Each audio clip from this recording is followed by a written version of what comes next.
신약성경 요한 1서입니다. 신약성경 요한 1서 2장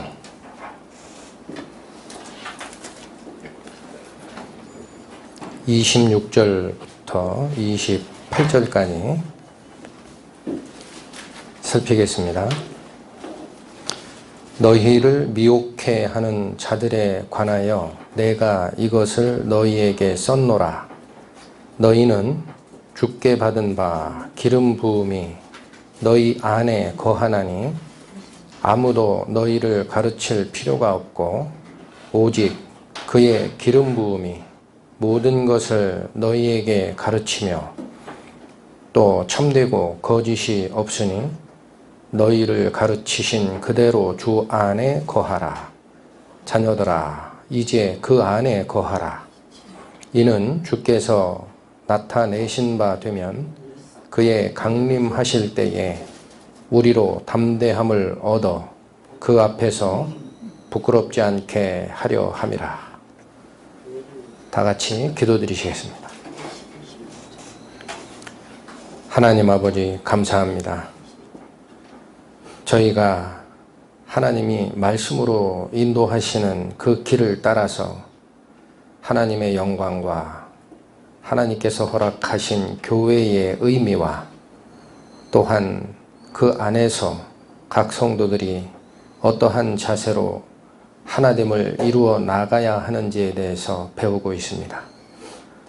오늘 우리는 이 본문의 말씀을 통해서 하나님의 말씀이 어떻게 성도들을 세우고 그 말씀이 우리 안에 어떻게 역사하는지에 대해서 살피고자 합니다.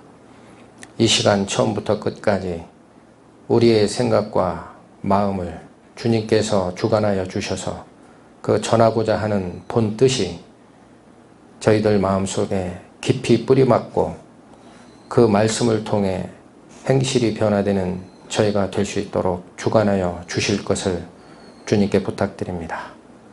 이 모든 말씀 우리를 구원하시고 하나님의 은혜로 인도하시는 우리 주 예수 그리스도의 이름으로 감사하며 기도 올렸습니다. 아멘.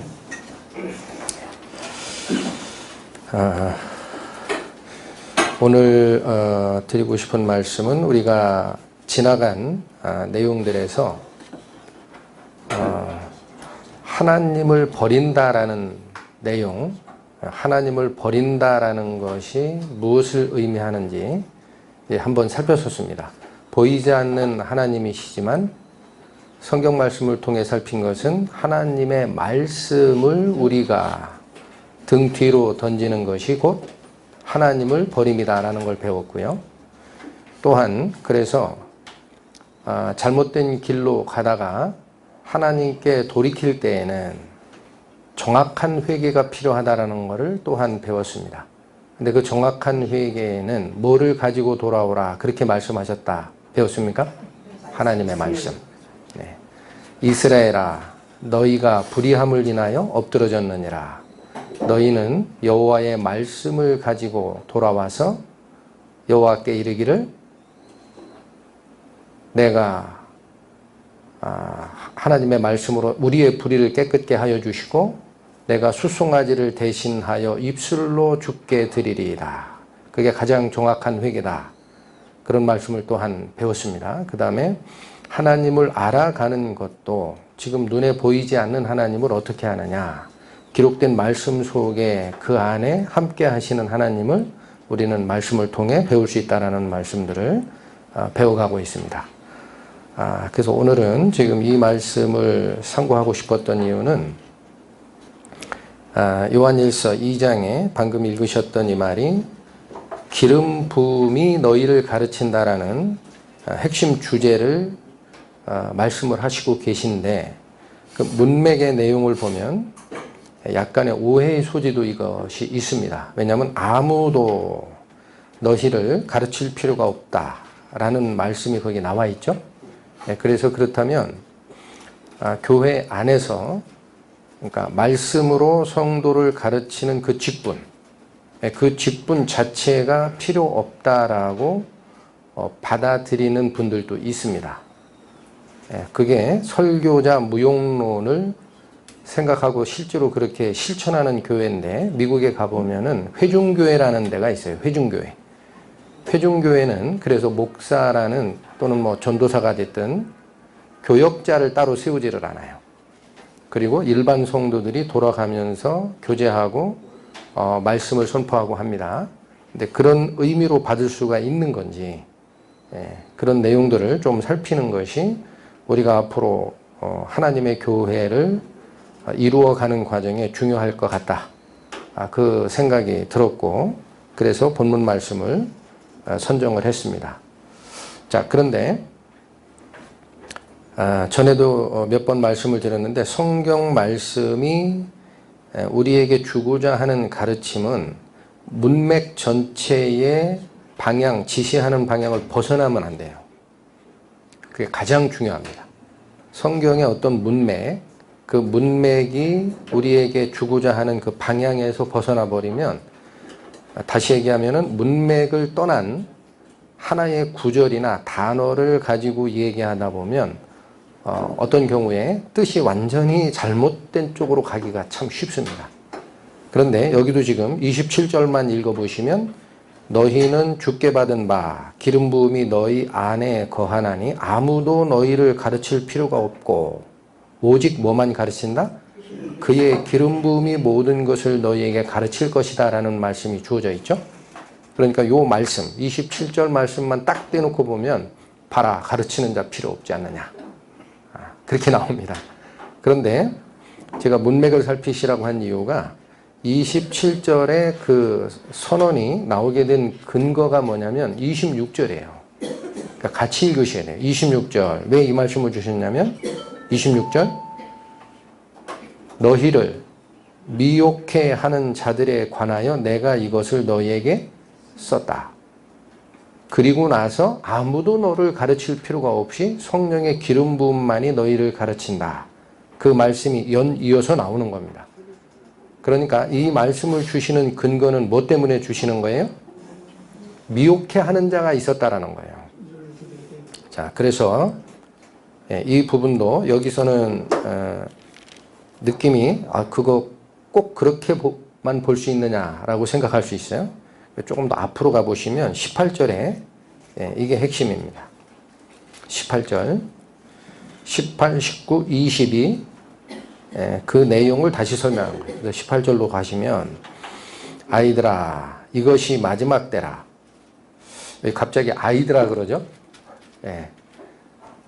그러니까 이것은 아마 신앙적으로도 기초가 약한 그런 성도들을 의미하는 용어로 써 있는지도 모르겠어요. 아이들아 이것이 마지막 때라.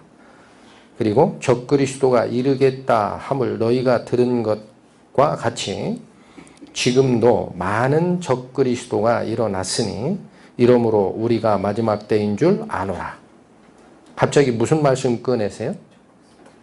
적그리스도가 일어났다라는 거예요. 그래서 이것도 이제 그러니까 종말론적 적그리스도만 생각하시면 7년 대환란 때 성전에 앉아 자기를 가리켜 하나님이라고 하는 그 적그리스도, 그러니까 하나님의 형상을 그대로 흉내내는 게 사탄입니다. 하늘에 계신 하나님의 형상이 따로 계시지만 사람의 몸을 쓰고 내려오셨던 구세주 그리스도를 흉내내서, 사탄도 마지막 때 어떤 작업을 하느냐면 위에 있는 흑암의 권세가 주동이 돼서 자기의 대리자를 인간의 몸을 쓰고 내려보내는 그 인간 몸을 쓴 적그리스도가 있어요. 근데 그 적그리스도만 생각하는데 넓은 의미는 적그리스도는 그걸 넘습니다. 여기서 적그리스도라는 말은 원래는 안티그리스도, 안티크라이스트를 얘기합니다. 그러니까 말 그대로 분석하면 뭐예요? 그리스도를 반대하는 자들이에요. 그래서 그리스도를 반대하거나 또는 그리스도를 불신하는 사상이나 제도나 사람 일체를 다 뭐라고 부를 수 있느냐? 적그리스도라고 부르는 겁니다. 그래서 이 당시 지금 이 요한 사도께서 서신서를 이 당시에도 뭐가 있었다라는 거예요? 적그리스도가 있었다라는 거예요. 그럼 그건 사람이 있었다라는 얘기가 아니고 그리스도를 반대하는 사상이나 흐름이 존재했다라는 거예요. 이걸 잘 짚으셔야 됩니다. 그런데 이들이 처음에 초대교회에 교회 안으로 다른 가르침을 가지고 들어왔는데 나중엔 떨어져 나갔어요. 그게 19절이고 그 얘기를 한 뒤에 20절을 주는 겁니다. 20절 뭐라고 되어 있습니까? 너희는 거룩하신 자에게서 기름 부음을 받고 모든 것을 아느니라. 구조가 뭐랑 똑같습니까? 19절 적그리스도가 나타났다예요. 지금. 그리고 20절 너희는 거룩한 자에게서 기름 부음을 받고 모든 걸 안다라고 되어 있죠. 오늘 본문처럼 26절 가보시면 너희를 미혹해 하는 자들에 대해서 내가 썼다. 그리고 27절 아무도 너를 가르칠 필요가 없고 성령의 기름 부음이 너를 가르친다. 이 말씀이 앞뒤로 연결이 되어 있죠. 그 구조가 앞에 있는 18절과 20절 구조입니다. 그걸 다시 얘기한 거예요. 18절 적그리스도적 가르침이 있었다라는 거고, 그래서 20절에 너희는 거룩하신 자에게 기름 부음을 받고 모든 걸 알기 때문에 그 적그리스도적 가르침에 신경을 쓸 필요 없다. 그걸 권고하신 구조입니다. 이해하시겠죠? 네, 그래서 이 구조를 모르면 오늘 본문의 27절만 딱 오려버리면 봐라, 교회에서 가르치는 직업은 필요 없다. 그렇게 얘기가 되는 거예요. 예. 성경을 읽으실 때 전체 문맥을 살피시라는 이유가 그겁니다. 자, 그렇다면 요 2장 18절에 적그리스도가 나타났다 그랬어요. 근데 여기서는 그게 뭔지가 잘 드러나지가 않죠. 예, 그래서 요거는 요한일서가 계속적으로 그 당시에 잘못된 가르침을 지적하는데 4장에 가면 드러납니다. 4장 2절 3절을 보시겠습니다. 4장의 2절 3절. 하나님의 영은 이것으로 알지니 곧 예수 그리스도께서 육체로 오신 것을 시인하는 영마다 하나님께 속한 것이요 예수를 시인하지 아니하는 영마다 하나님께 속한 것이 아니니 이것이 곧 적그리스도의 영이니라. 드러났죠. 자, 그래서 2장에 얘기했던 적그리스도 가르침이 뭐냐면 여기 실체가 드러납니다. 뭐냐면 2절이에요. 하나님의 영이 2절이고 3절 후반부가 적그리스도의 영은 이걸로 안다라고 되어 있어요. 네, 그런데 2절에 가보면 하나님의 영은 뭐로 하느냐? 예수 그리스도께서 뭐로 오심을 인정하는 영이 다 하나님께 속한 것이다. 육체로. 드러났죠. 네. 그러니까 2장에서 적그리스도가 임하겠다라는 걸 너희가 들었으나 이미 임했다 라고 얘기한 그 적그리스도적 가르침의 핵심이 뭐냐면 예수님이 육체를 쓰고 오신 것이 아니다라는 가르침이 그 당시에 있었다라는 얘기입니다. 네, 이거를 뭐라고 하느냐? 영지주의라고 합니다. 영지주의. 잠깐 설명을 드리면 영지주의라는 것은 플라톤의 그 이원론이라는 철학 사상이 뿌리가 돼요. 그래서 그 플라톤의 이원론은 뭐냐면 물질 세계랑 그 다음에 이성의 세계가 전혀 다른 세계다라고 얘기를 해요. 그 이성의 세계는 순수하고 오염되지 않고 물질이 존재하기 위한 기반이 되는 거기가 로고스의 세계다 그래요. 법의 세계. 근데 물질은 악한 사탄의 꾀임에 빠져서 죄에 물들었기 때문에 여기는 악하다라는 생각이 기본적으로 이원론입니다. 그런데 이 철학 사상들이 종교적인 어떤 신념에 이렇게 결합돼서 나타난 그것이 영지주의입니다. 나중에 시간 나시면 찾아보시면 영지주의라고 할 때 그 영지라는 말이 앞에 영은 신령 영자를 써요. 그건 뭐 설명 안 드려도 되죠? 스피릿, 우리가 얘기한 영. 그 뒤에 지자는 알지를 씁니다. 그 영지주의라는 것은 영적 지식을 얘기하는 거예요. 그게 중요하다라는 가르침이에요. 그래서 이 당시 영지주의자들은 뭐라고 얘기했느냐면, 자, 우리 육체가 성경에도 그 사실은 내용이 보면 육에 속한 자, 영에 속한 자를 얘기를 계속 하시잖아요. 그러니까 어떤 주장을 했느냐면 영지주의자들이 자, 하나님을 아는 영적 지식이 중요하고 그래서 우리가 영이 거듭나면서 구원을 받는 것이니까 거기가 중요하다라는 생각을 했어요. 그 말이 틀린 건 아닙니다. 그런데 그렇게 생각을 하면서 뭐냐면 육은 어차피 죄성에 물든 곳이기 때문에 얘는 우리가 죽든지 몸이 부활이 되기 전까지는 의미 없다 그래요. 그래서 여기 자꾸 신경 쓰지 말라. 이렇게 생각하는 사람은 어떻게 되느냐? 죄에 빠집니다. 우리가 영이 하나님을 쫓아가는 거지 육체는 어찌하리요? 하고 방치하는 문제가 생겨요. 경우에 따른 그것은 쾌락주의로도 빠집니다. 근데 또 반대가 있어요. 또 극단적 반대는 뭐냐면 자, 하나님의 영적 지식으로 우리가 구원을 얻었으면 육체가 죄 속에 있으니까 얘를 제어해야 한다라고 생각을 합니다. 그래서 이거는 금욕주의라는 또 파당이 생겨요. 근데 이 금욕주의는 조심해야 됩니다. 금욕주의 자체가 그러니까 금욕적 행동을 하는 그 자체가 문제이기보다는 그러한 금욕적 나의 컨트롤로 나는 구원을 얻을 수 있다는 사상으로 발전해요. 그게 자기 의로 발전합니다. 근데 우리가 지금 계속적으로 가르치고 있는 경건에 이르는 도는 설교가 여러 번 나갔지만 그때마다 제가 자칫 잘못하면 빠질 수 있어서 경고한 게 있어요. 내 노력으로 되는 게 아니다라는 말씀을 반드시 드리죠. 그건 금욕주의예요. 그게 아니고 내 속에 거하시는 성령의 음성을 쫓아갈 때 그 성령께서 나를 바꿔가는 과정을 얘기하는 겁니다. 그러니까 그것도 은혜예요. 나의 의가 아니고. 그래서 그 양극단으로 빠지는데 그래서 이 영지주의자들이 이 당시에 뭐라고 얘기를 했느냐. 여기서부터가 중요한 거예요. 왜 그게 적그리스도적 가르침이다라고 얘기를 하냐면 영지주의자들은 영적 지식이 중요하고 고상하니 육체는 더럽고 이건 가치가 없다라고 주장하면서 생각을 해보니까 그렇다면 하나님의 아들 그리스도가 오셨을 때 육체를 썼겠느냐라는 거예요. 더러운데 육체는. 그 다음에 그 생명의 근원에 대한 의학 지식이 없던 상태에서는요. 왜 그렇게 생각할 수밖에 없느냐면 마리아가 죄를 가지고 태어난 자입니까? 죄가 없는 자입니까? 죄가 있습니다. 마리아가 죄가 없다고 생각하는 그 생각이 카톨릭적 생각이에요. 그건 잘못됐어요. 마리아는 우리와 똑같은 죄인입니다. 그런데 그 마리아에서 육체로 예수 그리스도가 나셨다면 피를 받았을 거 아니냐. 그러니까 예수가 죄가 있는 육체다. 이게 풀리지가 않는 거예요. 그러니까 영지주의자들은 아예 뭐라고 얘기했느냐? 예수님은 육체로 임하신 게 아니다. 그렇게 얘기했습니다. 그러면 그 육체가 뭐냐 이거예요. 분명히. 쭉 자라고 몫으로 다니고 사역하시던 그 육체, 그 몸은 뭐냐 그랬더니 그건 우리와 같은 피를 가진 몸이 아니라 가상의 몸을 입으셨다. 그렇게 주장하는 파가 영지주의에서 다시 파생이 됩니다. 그걸 가현설이라고 그래요. 조금 어렵죠. 가상의 몸으로 나타나신 거지 실제 피를 가진 육체로 나타나신 것이 아니다라는 주장도 그래서 영지주의의 일파입니다.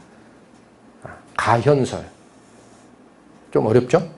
어쨌든 그래서 이런 것들이 이건 도케시즘이라고 하는데 가현설을 그런데 이런 가르침들이 뭐가 문제가 됐느냐라는 그걸 왜 적그리스도적 가르침이다라고 성경이 못을 박았느냐. 그게 중요합니다. 왜 그럴까요? 한번 보겠습니다. 고린도전서 15장 가보시죠. 고린도전서 15장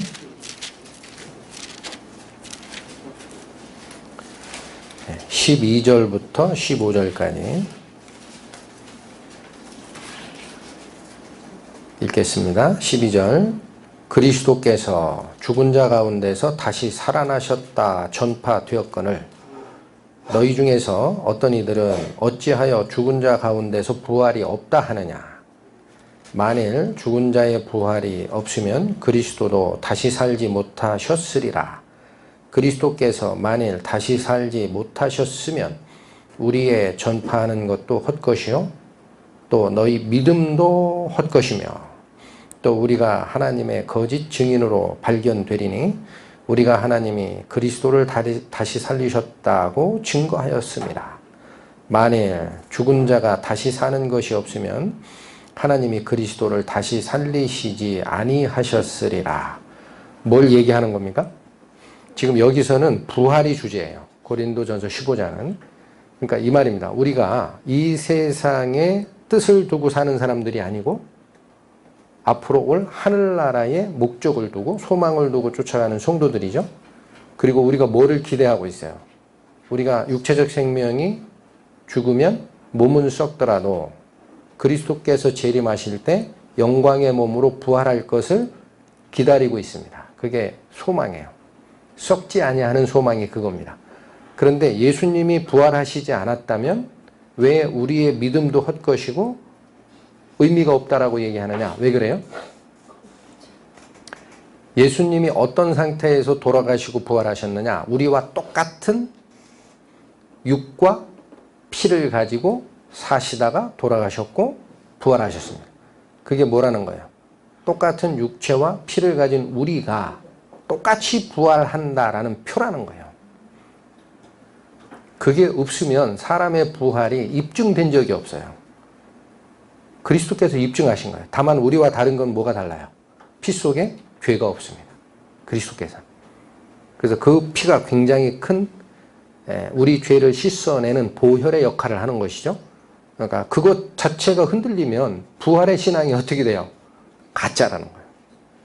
가짜예요, 가짜. 그러니까 이 세상에서 잘 살면 되지 다음 세상이 있다는 것도 다 가짜고 우리가 믿는 것도 가짜고 우리는 거짓말쟁이가 된다는 거예요. 이게 부활 신앙에 큰 문제가 생기는 것이고 근원적으로는 어디서 문제가 생기느냐면요. 우리 죄사함도 가짜가 됩니다. 그러면. 뭐를 통해 죄가 사해지게 돼 있어요? 피 흘림이 없은즉 사함이 없느니라. 그건 하나님이 모세를 통해 주신 명령이기도 하거니와 히브리서에서 저자가 밝힌 그리스도의 보혈의 효과입니다. 피가 가연설로 생각하면 가상의 몸을 쓰고 나왔다 예수님이. 그럼 피가 없어요. 그럼 그분이 십자가에 흘린 건 피가 아니죠. 그 우리 죄 어떻게 씻습니까? 전부 가짜죠. 자, 그러니까 이게 굉장히 잘못된 가르침이었다라는 거예요. 그러니까 이걸 뭐라 그래요? 적그리스도적 가르침이라고 하는 거예요. 확실히 잡으셨죠? 깊이 있게는 안 들어갈 겁니다. 그래서 이런 그리스도께서 우리와 똑같은 몸을 쓰고 오셨다. 똑같은 피라는 얘기는 좀 맞지가 않아요. 그분은 죄가 없는 피지만 우리는 죄가 있어요. 그 똑같은 몸을 쓰고 오셨다라는 표현을 용어를 뭐라고 하냐? 성육신 하였다라고 해요. 성육신. 성이라는 건 이룰 성자입니다. 육신을 이루어서 오셨다라는 거예요. 그분이 원래 어떤 상태로 계셨었습니까? 예수님이? 말씀으로 계셨어요. 요한복음 1장 1절. 태초에 말씀이 계시니라. 전에 한번 설명드렸죠. 로고스. 물론 우리가 얘기하는 verbal language, 이 음성 언어의 개념이 아니에요. 그분은 말씀과 법칙의 하나님, 지혜의 하나님으로 계셨던 분입니다. 근데 그분이 어떻게 선언이 되십니까? 이 말씀이 육신이 되어 우리 가운데 거하심에 우리가 그 영광을 보니 하나님의 독생자의 영광이요 은혜와 진리가 충만하더라라는 선언이 나가죠. 그래서 그리스도께서 원래 하나님의 세계에 계셨던 하나님 그분이신데 말씀으로 법칙으로 지혜로서의 하나님이신데 우리와 똑같은 몸을 이루고 우리 가운데 오셨다라는 것이 그게 요한복음 1장의 핵심입니다. 이걸 성육신이라고도 하고 표현을 또 뭐라고 하냐 도성인신했다라고도 합니다. 도성인신. 그런 단어도 좀 모르는 것보다는 아는 게 낫죠. 그때 도성인신이라는 그 한자는 앞에 도는 길도자 또는 우리가 도라고 하는 법칙을 얘기해요. 법칙. 그 법칙이 도성, 이룰성. 어떠한 법칙이 이루어 왔다. 뭐를 이루어 왔다? 인신, 사람의 몸을 이루어 오셨다. 성육신이라는 표현을 쓰기도 하고 도성인신이라는 표현을 쓰기도 합니다. 왜 도성인신이라는 표현을 쓰는 게 더 적합하냐면은 말씀이 우리 언어적 말씀이 아니라 로고스적 말씀이에요. 요한복음 1장이 얘기하는 그 하나님의 말씀은.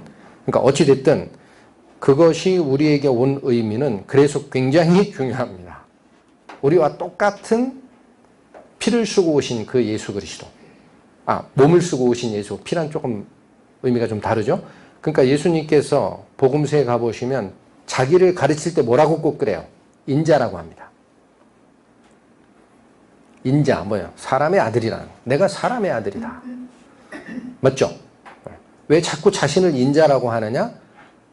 말씀이 우리와 똑같은 몸을 쓰고 오시는 하나님께서 독생자 예수 그리스도를 통해서 우리와 똑같은 몸을 쓰고 오시는 그 과정에 죄사함도 있고 부활도 있고 희망도 있는 거예요. 그래서 그 가르침이 굉장히 중요하다. 그거를 어겼던 자들이 영지주의자였다라는 거예요. 그래서 그 말씀을 주신 겁니다. 자, 그런데 그러면 이제 본문으로 돌아가실까요? 요한 1서 2장. 지금 성령의 기름 부음이 너희를 가르치면 다 되지 다른 가르침을 받을 필요가 없다라는 그 말씀. 이 말씀은 무슨 뜻일까요, 그러면? 한번 다시 읽어볼까요? 27절.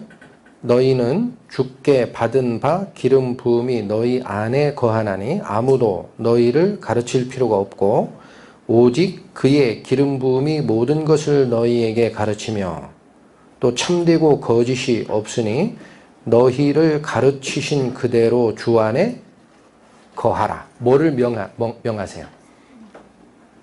성령의 가르침을 받은 그 안에 거하라라는 표현을 쓰시죠? 네. 그럼 어디에 있는 것이 성령의 가르침을 받은 그대로 거하는 걸까요? 네, 찾아보겠습니다. 고린도전서 2장. 고린도전서 2장.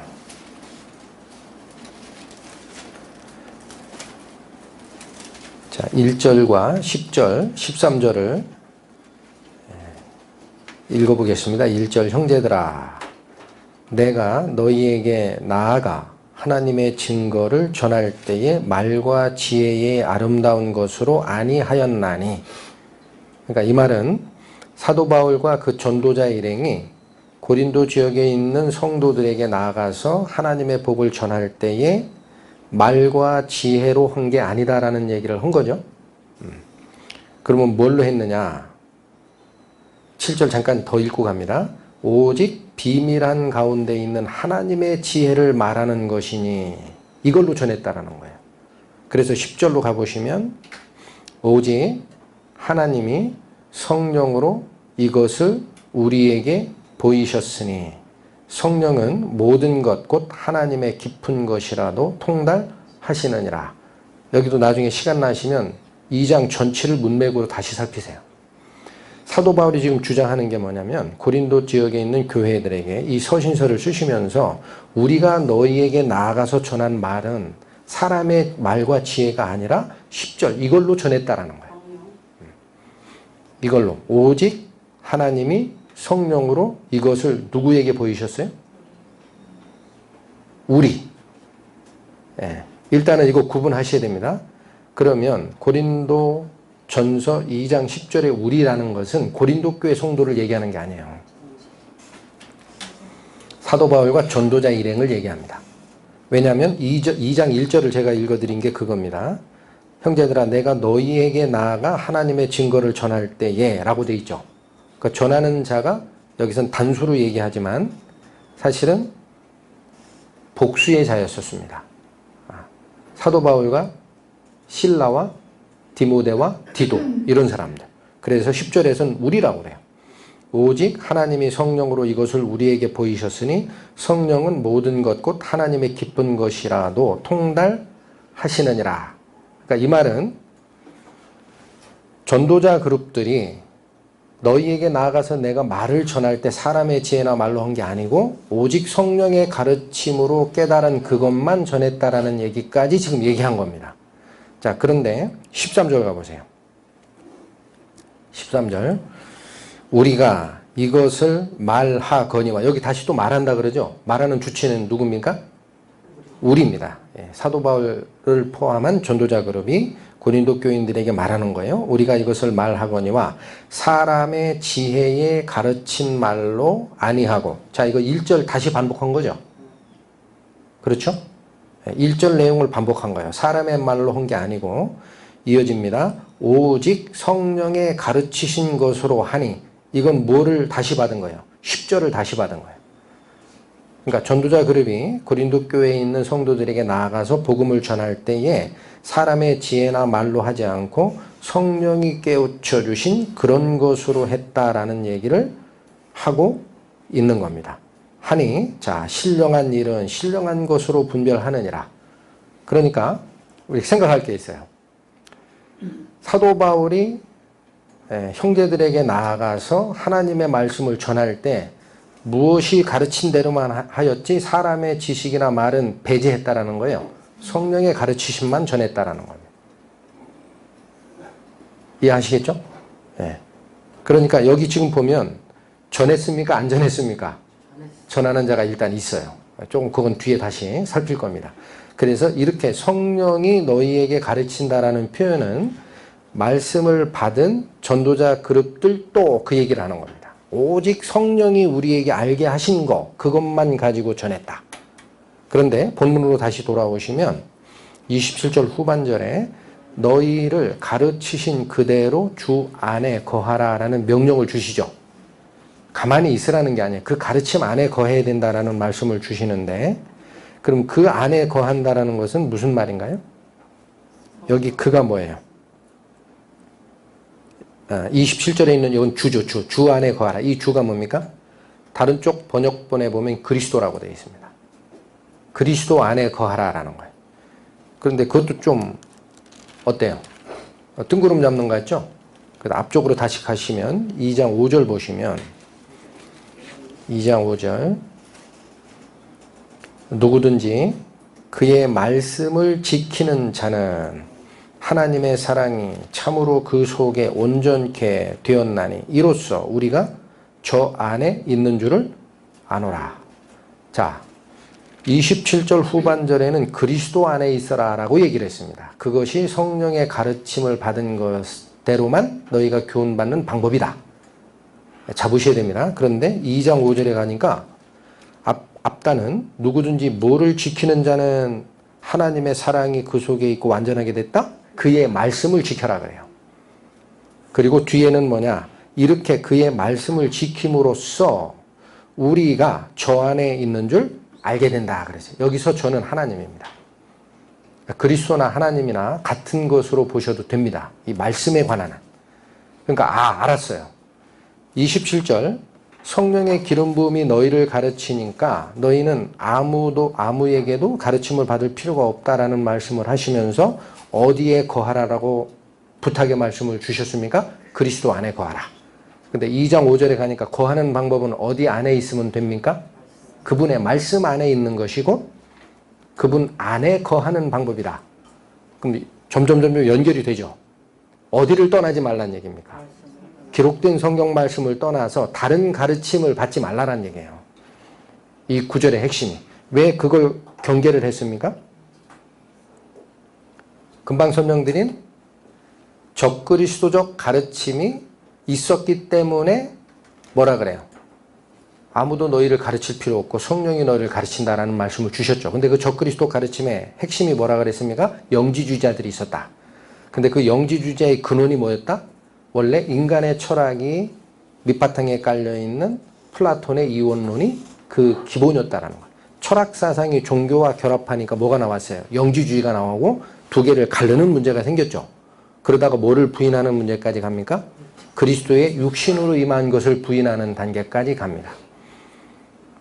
그래서 이게 이원론이 완벽하게 드러난 종교가 있어요. 그냥 참고만 하시고 나중에 따로 한번 보십시오. 조로아스터교라고 들어보셨습니까? 배화교라고도 합니다. 배화교라는 것은 가운데 화가 불화자예요. 불을 숭배하는 종교입니다. 조로아스터교에서는 바로 지혜의 신이 아우라마지다라는 신의 이름으로 나오고 그 다음에 거기에 대항하는 어둠의 신이 또 있어요. 그래서 반드시 신도 이원적으로 존재한다라는 가르침을 가져오는 것이 그 배화교, 조로아스터교입니다. 그런 사상들이 드러나는 거예요. 믹스가 되니까 그리스도를 육신으로 오신 것을 부인하는 성경을 부인하는 문제가 생겼다라는 말씀을 주신 겁니다. 그래서 먼저 잡을 거는 그러면 요한 1서 2장 27절에 있는 아무도 너희를 가르칠 필요가 없고 오직 성령의 기름 부음이 너희를 가르치니 너희는 그리스도 안에 거하라라는 말은 그분의 말씀 안에만 거하면 된다라는 말로 우리가 받았어요. 그러니까 어떤 가르침 받지 말라는 거예요. 말씀 외에 인간적 가르침, 철학의 가르침, 그런 거 배우지 말라는 얘기예요. 그런 게 들어오다 보니까 영지주의가 생기고 교회 안에도 문제가 생긴다라는 거예요. 구분이 되십니까? 그 가르침을 얘기하다가 성령의 기름 부음을 얘기한 거지, 사도들의 역할이나 교사들의 역할이나 말씀 전하는 자의 역할이 필요 없다라는 얘기가 아닌 거예요. 본문의 내용. 자, 그러면 그걸 조금 더 보겠습니다. 그러면 가르치라는 말이 있느냐? 그걸 살펴야죠. 그게 없으면 아직 미국에 남아있는 그 교단들이 있습니다. 회중교회 스타일. 우리도 글로 갈 수 있어요. 말씀 전하는 자나 가르치는 역할이 필요 없다면 회중교회 방식이 답일 수 있습니다. 성경 공부만 많이 만드는 것이 답일 수 있어요. 근데 그게 맞느냐 안 하는 거예요. 보겠습니다. 마태복음 28장.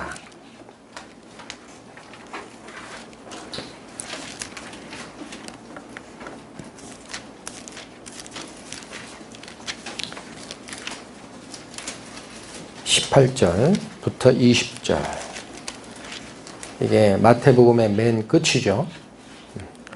읽겠습니다. 예수께서 나와 일러 가라사대 하늘과 땅의 모든 권세를 내게 주셨으니 그러므로 너희는 가서 모든 족속으로 제자를 삼아 아버지와 아들과 성령의 이름으로 세례를 주고 내가 너희에게 분부한 모든 것을 가르쳐 지키게 하라. 무슨 말씀 주셨어요? 이게 부활하신 예수님께서 제자들에게 준 선교 명령이라고도 합니다. 선교 명령. 복음 전파를 하라라는 선교 대명령이라고도 합니다. 근데 이 명령의 핵심이 뭐냐면 19절이에요. 그러므로 너희는 가서 이스라엘 민족만 모든 족속을 대상으로 뭐를 삼아요? 제자를 삼으라. 그래서 뭐 해야 돼요? 아버지와 아들과 성령의 이름으로 세례를 주라. 성삼위 하나님의 이름으로 세례를 주라. 이게 제자 담는 내용과 형식이 끝나는 겁니다. 그러면 20절은 누구에게 주는 말씀일까요? 제자들에게 주는 거예요. 구조를 잘 보셔야 됩니다. 명령을 줬어요. 가서 모든 족속으로 제자를 삼아 아버지와 아들과 성령의 이름으로 세례를 주고 가만 놔둬라.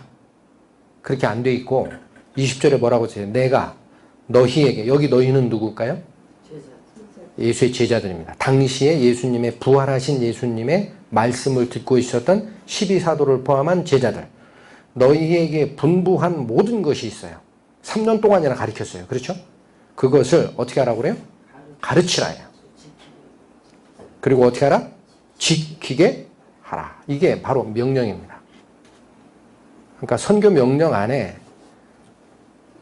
죄인을 제자 삼아서 하나님의 자녀로 삼고 끝내라라는 복음 전파의 명령만 있는 게 아니라 무슨 명령도 같이 들어가 있어요? 가르침을 전하고 반드시 지키게 하라라는 가르침이 있습니다. 여기 분명히 가르치라는 말씀이 나오죠. 이게 예수님께서 마지막에 그러니까 승천하시기 전에 우리에게 준 명령이에요. 가르침은 항상 전수하게 돼 있고 지키게 되어 있습니다. 그 다음 우리가 잘 아는 또 하나의 사례가 있습니다. 요거는 나중에 읽어보십시오. 그러니까 설교 중에도 말씀을 드렸는데 요한복음 21장에 가시면 예수님이 부활한 후에 부활 전처럼 계속 제자와 같이 있질 않아요. 이 부활체를 입으신 그리스도의 몸은 3차원 공간과 시간의 제한을 안 받으시고 움직이십니다. 그러니까 잠깐 나타났다가 사라지시고 하거든요. 그러니까 수석 사도인 베드로가 어떻게 돼요?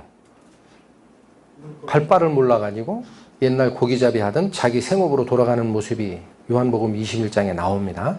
그때 그 베드로를 포함해서 7사도가 가요. 7사도. 누군지 이름은 안 나오니까 모르겠습니다. 12사도들 중에 베드로 말고 6명이 따라갑니다. 그 밤에 계속 그 갈릴리 바다에 있을 겁니다. 거기서 고기 잡는데 안 잡히죠.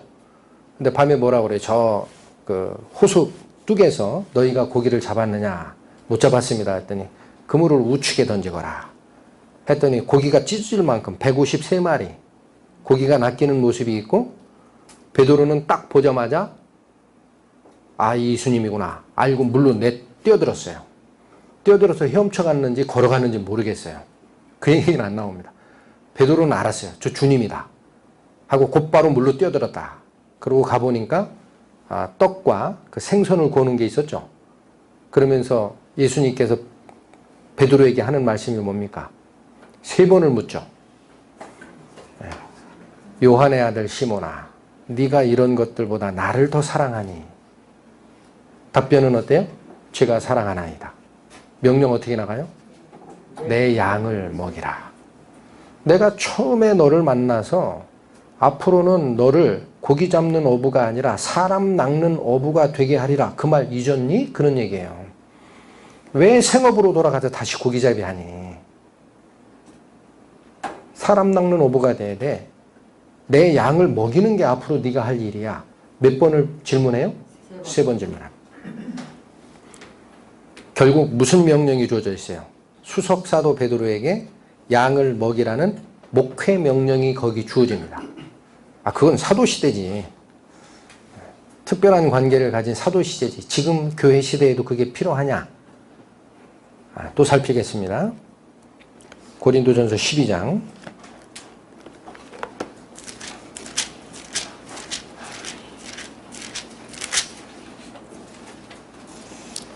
27절부터 29절까지.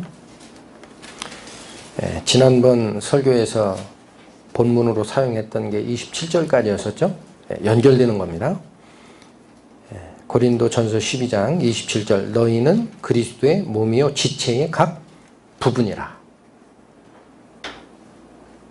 지지난주인가 설교에 나갔던 거죠.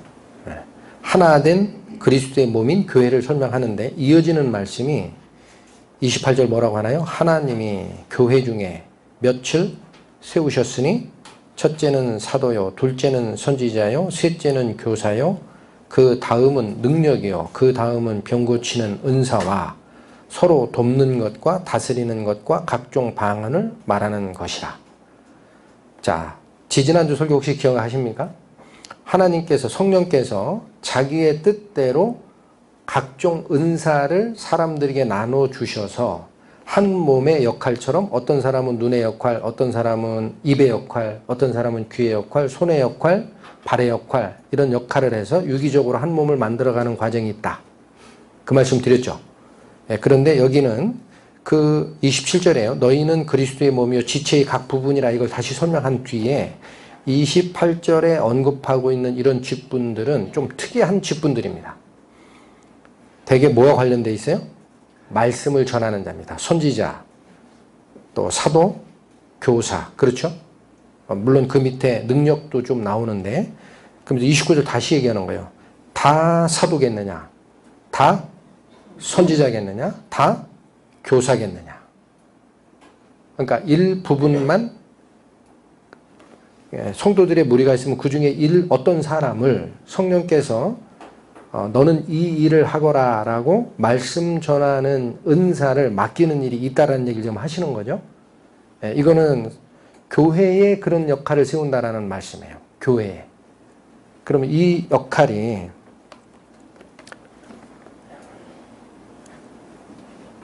교회에 왜 필요합니까? 자, 여기 지금 요거 말고 여기 잠깐 잡으세요. 에베소서 잠깐 가보세요. 에베소 4장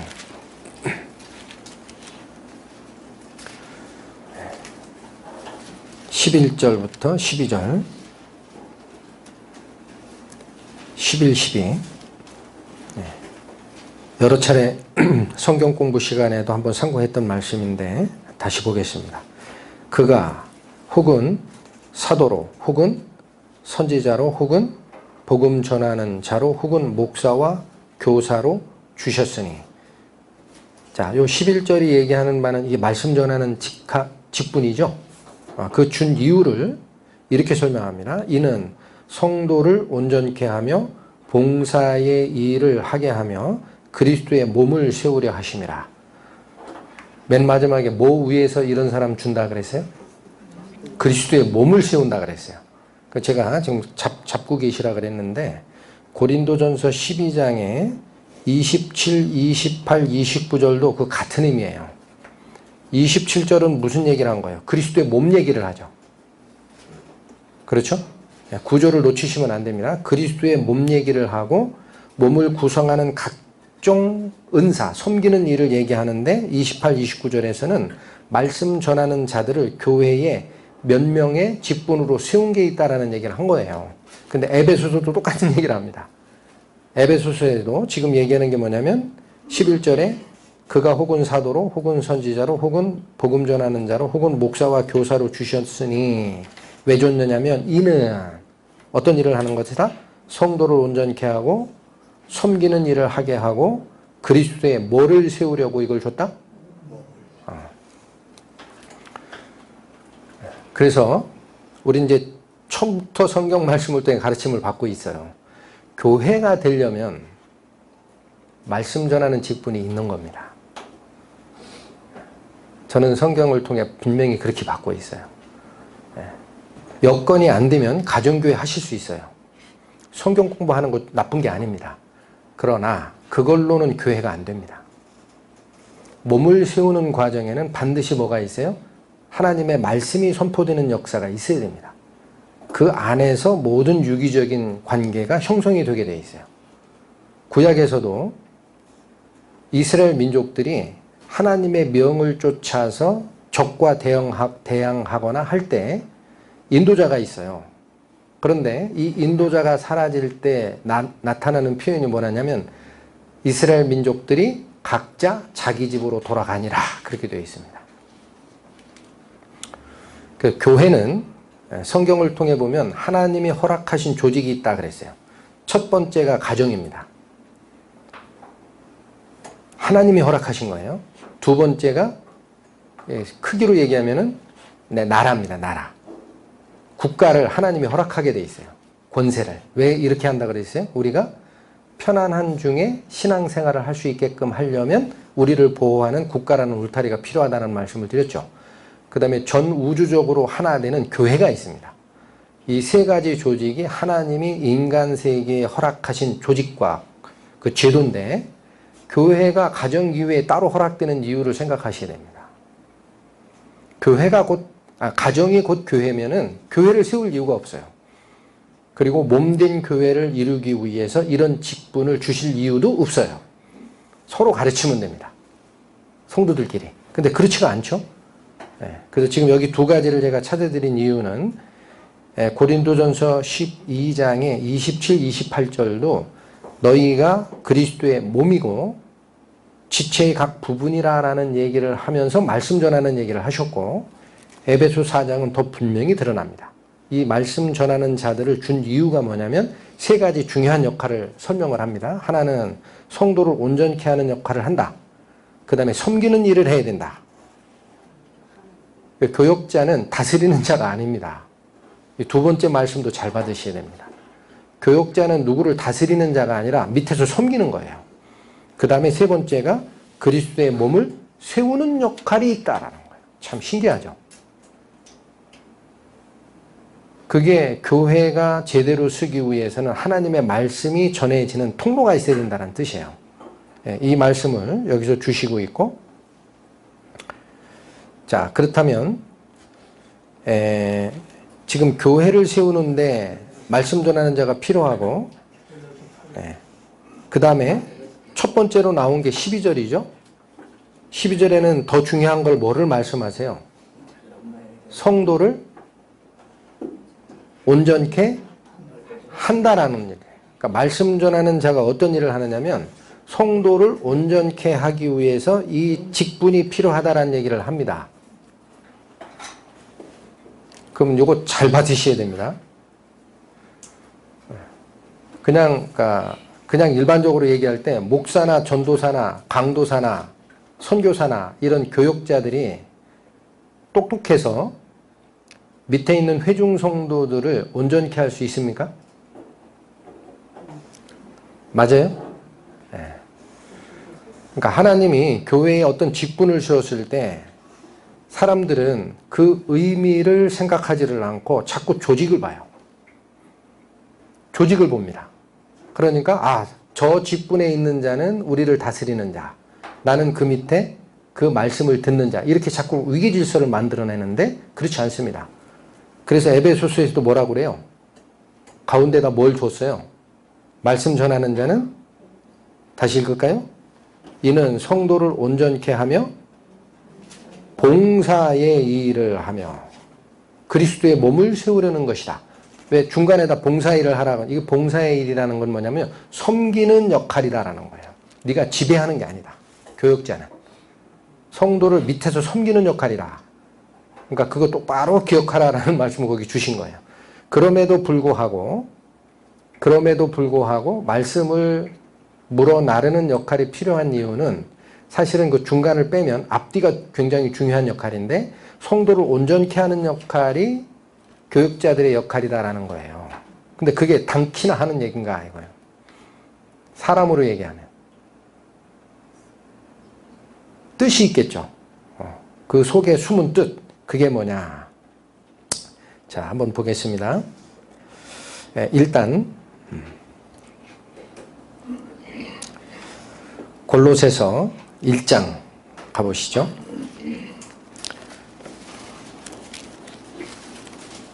골로새서 1장 28절.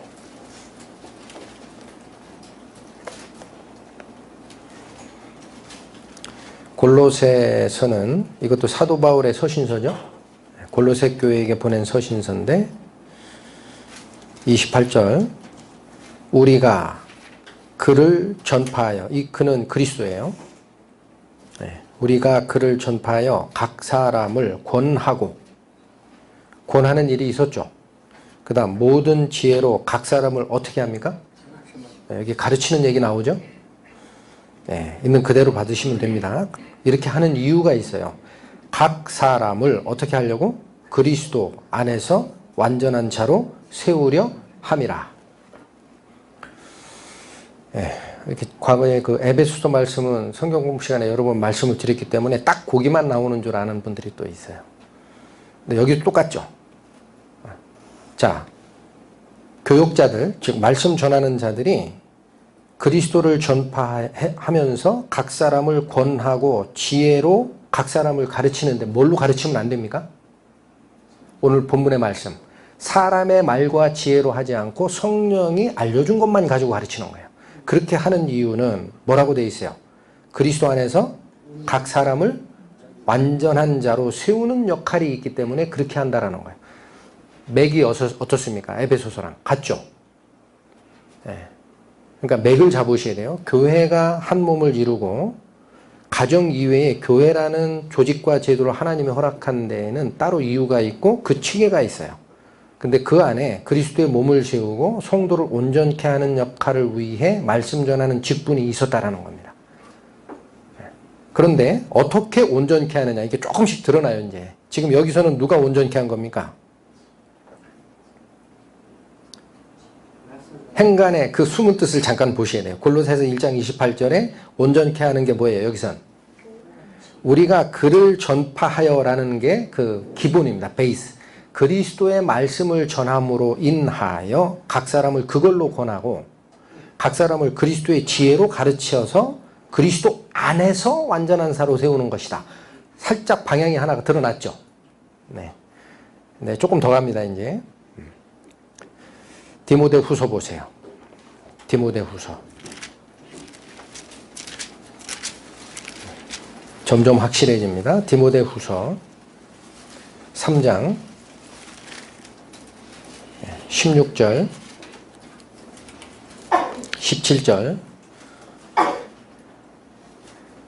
모든 성경은 하나님의 감동으로 된 것으로 교훈과 바르게 함과 의로 교육하기에 유익하니 이는 하나님의 사람으로 온전케 하며 모든 선한 일을 행하기에 온전케 하려 함이니라. 여기가 결론입니다. 여기가. 자, 그대로 받으시면 됩니다. 모든 성경은 하나님의 감동으로 된 것이기 때문에 첫 번째, 교훈과 책망이 먼저 와요. 그러니까 저는 개인적으로 성경을 참고할 때도 첫 번째 신경 쓰는 게 뭐냐면 너 뭐 잘못됐다라는 그런 음성이 들리느냐. 거기에 굉장히 귀를 많이 엽니다. 이걸 발견하는 게 첫 번째 목적이에요. 성경이 우리에게 주어지는. 가르침과 책망이 먼저 와야 됩니다. 나는 그거 받을 필요 없어. 그렇게 생각하면요. 머리만 이만해져요. 지식만 됩니다. 바리새인만 돼요. 첫 번째 역할은 나의 잘못을 지적하는 역할이에요. 그럼으로써 어떻게 합니까? 바르게 합니다. 회개케 해요. 돌아와라. 네가 지금 잘못된 길로 가니 그거 버리고 이쪽으로 돌아오거라. 이런 역할을 해줘요. 이게 계속 쌓이면 어때요? 내가 하나님의 의로 교훈받는 온전한 성도로 옮겨가게 됩니다. 그 역할을 뭐라고 한 거냐? 16절에요. 모든 성경은 하나님의 감동으로 된 것으로 첫 번째 교훈과 책망, 그 다음에 바르게 하고 의로 교육하기에 유익하다라고 돼 있는데 효력이 충분하다라는 거예요. 성경이. 유익하다는 말은. 효력. 영어로 얘기하면 effective하다. 효과 만점이다라는 거예요. 더 이상 다른 게 없다. 그래서 이렇게 하는 이유가 뭐냐면 17절에 나오죠. 이렇게 하는 것은 이런 성경의 효력을 가지고 있기 때문에 하나님의 사람으로 온전하게 되고 모든 선한 일을 행하기에 온전하게 되는 거다라는 거예요.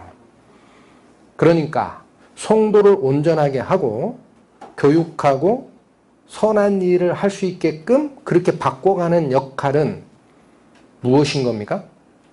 하나님의 말씀입니다. 놓치시면 안 됩니다. 여러 차례 설명드렸어요. 그러니까 그 말씀이 성도들을 온전케 하고 의로 교육도 하게 하고 각 교회에서의 지체로서의 역할을 알게 하고 하나 되게 하고 몸을 이루는 역할을 하는데 그 말씀이 전달되기 위해서 모든 자에게 눈을 열어주는 게 아니라 통로 하나를 준 거예요.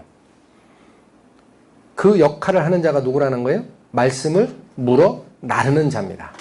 저는 교육자, 가르치는 자라는 그 용어는 약간은 안 맞다고 봐져요. 물론 표현은 그렇게 하면 teaching이라는 개념이 나오기 때문에 teacher, 교사는. 그러나 그거는 내가 가르치는 게 아니고요. 하나님의 가르침을 전하는 자입니다. 물어 나른다라는 표현이 더 정확해요. 하나님의 가르침을 물어 나르는 자가 교육자입니다.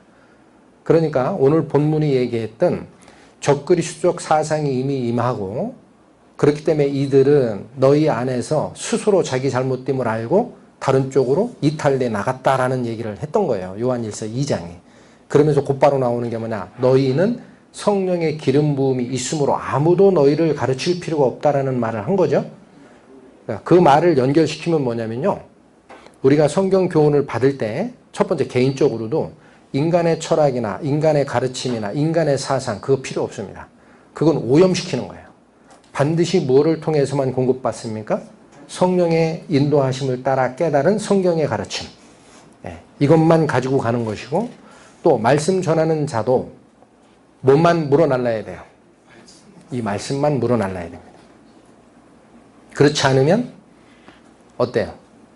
자기 사상으로 회중에 있는 성도들을 가르치는 문제가 생깁니다. 자기 사상으로. 그게 옳든 틀리든 성경적으로 교회에서는 맞지 않습니다. 그게 정당한 가르침이어도 그러니까 이 강대상에서 윤리적 설교를 하는 것도 맞지가 않아요. 세상의 가르침, 윤리적 설교 그거 하라고 여기 있는 곳이 아닙니다. 교회는. 하나님의 말씀이 선포돼야 돼요. 근데 그 말씀이 또 하나 생각할 게 이겁니다. 오늘은 주일 예배에 참석했더니 내 마음이 너무나 은혜롭다. 은혜 충만히 받아서 집에 간다. 그것만 좋아하시면은 사실은 반쪽짜리 신앙생활 하시는 거예요. 설교 중에 나를 지적하는 말이 오고 설교 중에 내가 굉장히 불편한 얘기가 오죠. 그 설교가 나가야 되고 그걸 받으셔야 됩니다. 왜 그래요? 성경의 역할이 첫 번째 교훈과 책망입니다. 그렇지 않은 회중들의 마음에 부합되는 그럴싸한 설교, 코미디적 설교, 오락적 요소가 가미된 설교 그거 전부 잘못된 거예요. 하나님 말씀이 선포되는 게 아닙니다. 그대로 받으시면 됩니다.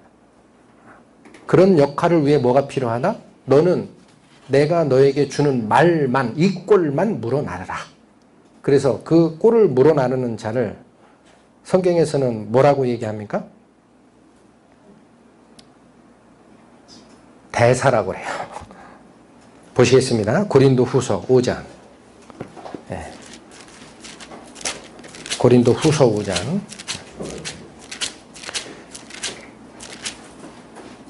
20절.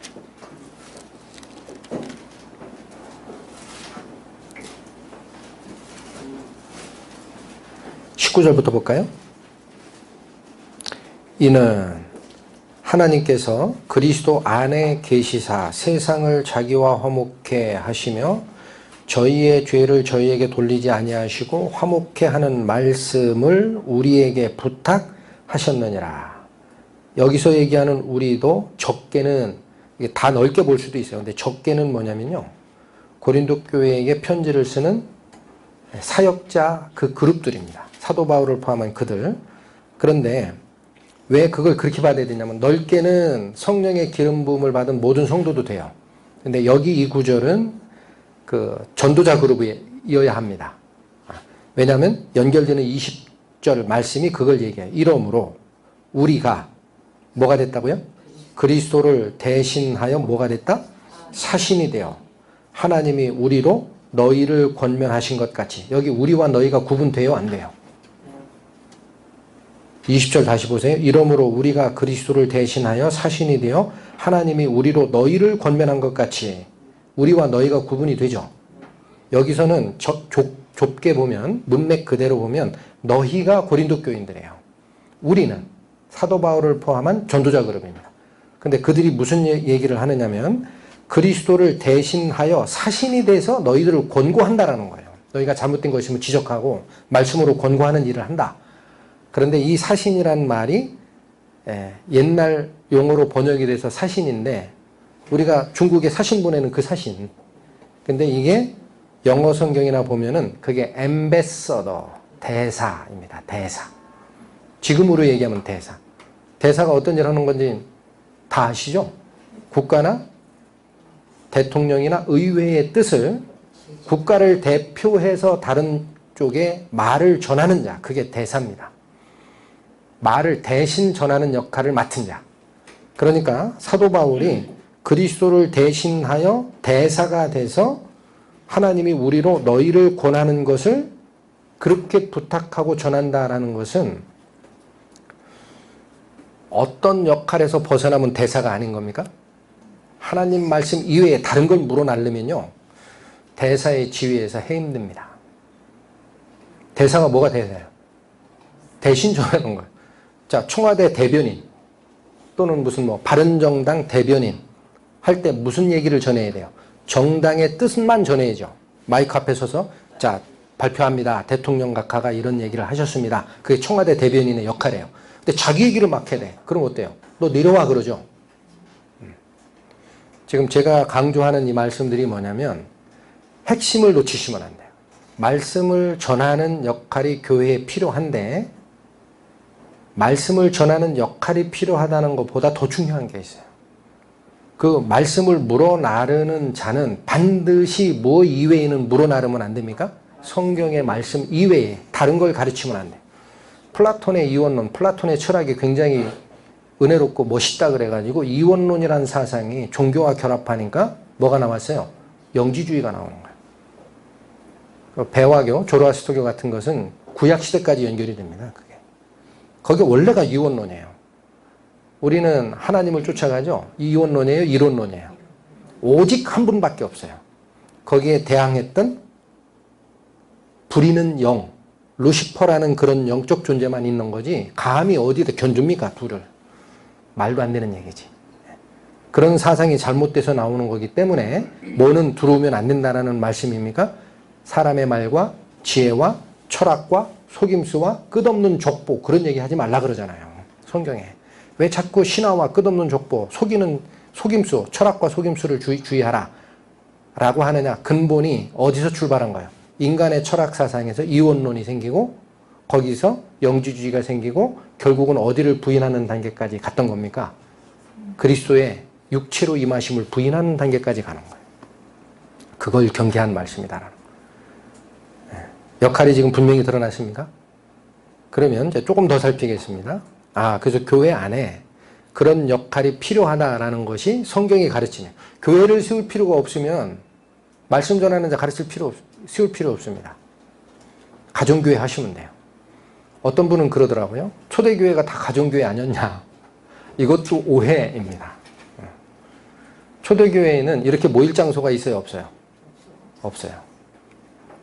그래서 가정이라는 것은 사람으로 얘기한 가정이 아니라 건물의 형태로 가정에서 모였다는 거예요. 집이 넓은 자매나 형제가 자기 집을 준 겁니다, 교회로. 그러니까 너희 집에 있는 교회에게 편지한다라고 하죠. 그럴 필요가 없는 데서는 사도 바울이 어디서 말씀 전했어요? 회당. 있으면 회당에서 하는 거예요.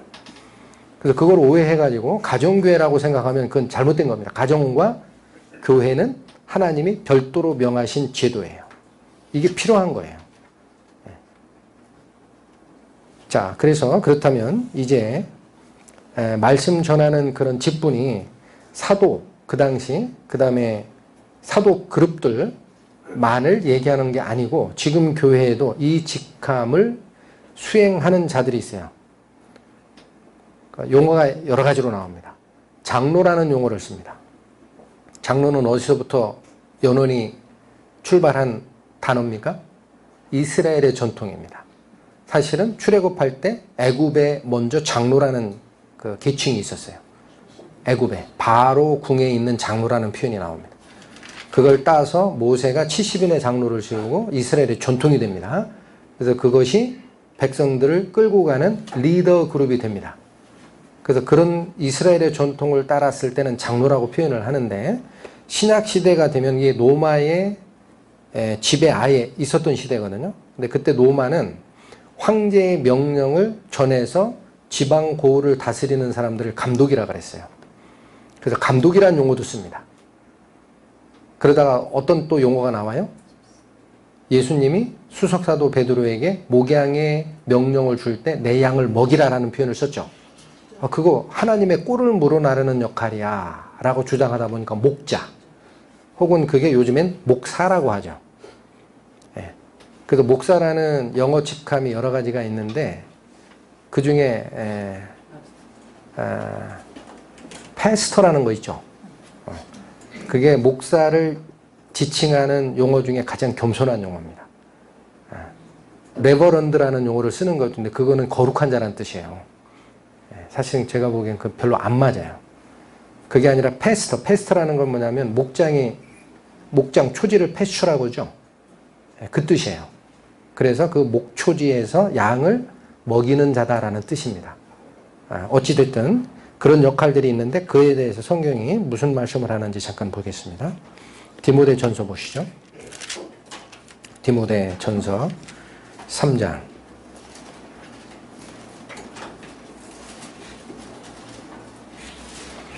1절 2절 밉보다 이 말이여 사람이 감독의 직분을 얻으려 하면 선한 일을 사모한다 함이로다. 잠깐만 끊겠습니다. 그러니까 여기도 사실은 그 행간에 숨어있는 뜻은 감독 직위, 즉 말씀 전하는 그 은사는 정한 사람이 있습니까? 없습니까? 성령이 자기 뜻대로 나눠주신다라는 원리는 배우셨죠? 근데 누구를 성령이 지목하시느냐면 이 과정도 좀 기초부터 생각을 하셔야 돼요. 누구를 지목하시냐면 선한 일을 사모하는 자를 지목합니다. 이 말이 그 말이에요. 밉보다 이 말이요. 이 말은 믿을만하다라는 거예요. 믿을만하다 이 말이요. 사람이 감독의 직분을 얻으려 하면 내가 원한다라는 거예요. 그러려면 어떤 일을 사모해야 돼요? 선한 일. 이 선한 일이 뭐예요? 하나님의 일입니다. 하나님의 일을 내가 내 후구지책 다 포기하고 앞으로 남은 시간 하나님의 말씀 종으로 살겠습니다 라는 각오가 마음속에서 진실하게 일어나는 사람이 있죠? 그러면 성령이 오시게 돼 있어요. 부릅니다. 이사야서가 그거예요. 이사야서 제가 8장인가쯤 가보면 천상의 회의가 모습이 보이죠. 그때 하나님께서 뭘 고민하세요? 내가 누구를 보내며 누가 우리를 위하여 가겠냐 고민하는 모습이 딱 나오니까 부정했던 입을 가졌던 이사야가 숯불로 싹 지지고 난 다음에 자신 있거든요. 나 송사받을 게 없어요. 이제 하나님의 은혜로 죄가 깨끗하게 씻었으니 손을 번쩍 드는 모습 보이죠. 제가 가겠습니다. 저를 보내십시오. 그게 바로 하나님의 일을 사모하는 그겁니다. 이 마음이 진실하게 있으면요 하나님이 말씀 전하는 은사를 주십니다. 성경에 기록되어 있고 저는 확신하고 있어요. 다른 거 다 보다. 그러니까 베드로에게 줬던 명령에 저도 예수님 앞에 제가 예수님을 사랑합니다. 그게 3번을 대답할 수 있는 선함을 추구하는 열정이 있으면 하나님이 부릅니다. 그 사람 능력 중요치 않습니다. 내가 정말 이런 것들보다 나를 사랑하냐? 너 후구지책으로 옛날에 고기잡이 하던 거 지금 다시 돌아갔는데 그거 다 때려치고 하나님 말씀 전하는 게 너한테 더 사랑스럽니? 그게 더 사랑스럽니? 어느 걸 할 거야? 3번을 얘기하죠, 베드로가. 그런 마음이 있으면 주시는 거예요. 자, 이어지겠습니다. 그건 이제 여러분도 다 하실 수 있습니다. 선함을 사모하십시오. 하나님의 일을. 그럼 찾아오십니다. 그런데 2절. 그러므로 감독은 책망할 것이 없으며 한 아내의 남편이 되며 절제하며 근신하며 아담하며 나그네를 대접하며 뭐를 잘해요? 이어지죠. 뭐를 잘해야 돼요? 네. 자, 감독이 뭐 하는 일이라는 얘기예요? 그 얘기는 말씀을 가르쳐야 됩니다. 가르치기를 잘 못하는 자는 감독의 자격이 기본 자격이 일단 흠결이에요. 흠결. 흠이 있어요. 여기 나오잖아요. 가르치기를 잘해야 된다. 그러니까 감독이 뭐 하는 직분인지 드러납니까? 왜 감독이 가르치기를 잘해야 됩니까? 그게 말씀 전하는 자니까. 말씀을 제대로 물어나려야 되니까. 또 보겠습니다. 5장 17절. 디모데전서 5장 17절.